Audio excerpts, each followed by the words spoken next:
یہ کائنات، یونیورس کوئی 4 ارب 60 کروڑ سال پرانی ہے، +- 10۔ ان 4 ارب 60 کروڑ سالوں میں قریباً 2 ارب سال زندگی موجود نہیں تھی۔ زمین تھی، پانی تھا، پہاڑ تھے، زندگی نہیں تھی۔ کوئی 2 ارب سال پہلے رفلی زندگی کا آغاز ہوا۔ اس میں 1 ارب 99 کروڑ سال زندگی کے آغاز ہونے کے بعد بھی انسان نہیں تھا، اور قریباً 6 ملین ایئرس پہلے Homo erectus, Homo sapiens came into this world seeking something which was not available for other species.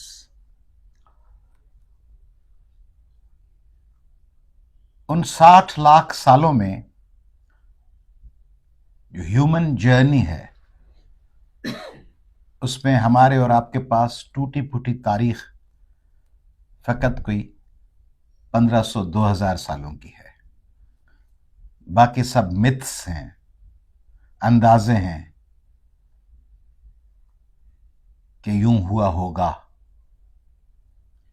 تو 4 ارب 60 کروڑ سالوں میں 1500-2000 سال، ان 2-3 ہزار سالوں میں گنے چنے انسان کوئی 500-1000 لوگ ہوں گے جو بڑے لوگ سمجھے جائیں اپنے زمانوں کے۔ ان تمام ادوار میں انسان نے جو سفر کیا ہے، اس میں 2 بڑے بریک تھرو ہیں دوسرے بریک تھروز کے ساتھ۔ بہت سے ہیں، there can be number of attempts made by human beings, number of achievements, but if you like to recall some of the greatest efforts and achievements made by human beings، تو اس میں 2 بڑی اہم چیزیں ہیں۔ ایک، انسان کے ہاتھ فارغ ہونا، ہاتھ جو بھاگنے، چلنے، دوڑنے کے کام آتے تھے، وہ ہاتھ جب فارغ ہوئے ان کاموں سے تو ان ہاتھوں نے روئے زمین کو ہلا کے رکھ دیا، ایکسٹرا ٹول بن گئے یہ دونوں ہاتھ۔ اور دوسری چیز جو روئے زمین پر سب سے پاورفل ہے in comparison to other species, وہ ہے زبان، کمیونیکیشن۔ جو دوسرے اسپیشیز ہیں، جو دوسری زندہ چیزیں ہیں، ان کی ٹریجڈی یا ان کا پرابلم یہ ہے کہ وہ اپنے اوپر گزرنے والی مصیبتوں سے دوسرے کو آگاہ نہیں کر سکتے۔ اس کمرے میں ایک ہرن کو مار دیا جائے یا اس جنگل میں ایک زیبرا کو زخمی کر دیا جائے، وہ باہر جا کے دوسرے زیبراز کو نہیں بتا سکتا کہ میرے ساتھ یہاں کیا گزرا تھا، تم یہاں مت جانا۔ انسان کے پاس سب سے بڑا ٹول، سب سے بڑی اچیومنٹ ہے کمیونیکیٹ کرنا، زبان، اپنی فیلنگز کو، اپنی کنسرنس کو، اپنی ٹریجڈیز کو، اپنی خوشیوں کو، اپنی جوبلیشنز کو، اپنے احساسوں کو کنوے کرنا۔ اور اس کنوے کرنے میں سب سے بڑا طاقتور ذریعہ ہے لائبریریز، کیونکہ ایک دور گزرنے کے بعد، وہ کنٹمپرری لوگ جانے کے بعد، آئندہ جنریشنز کو پچھلے ادوار کی اچیومنٹس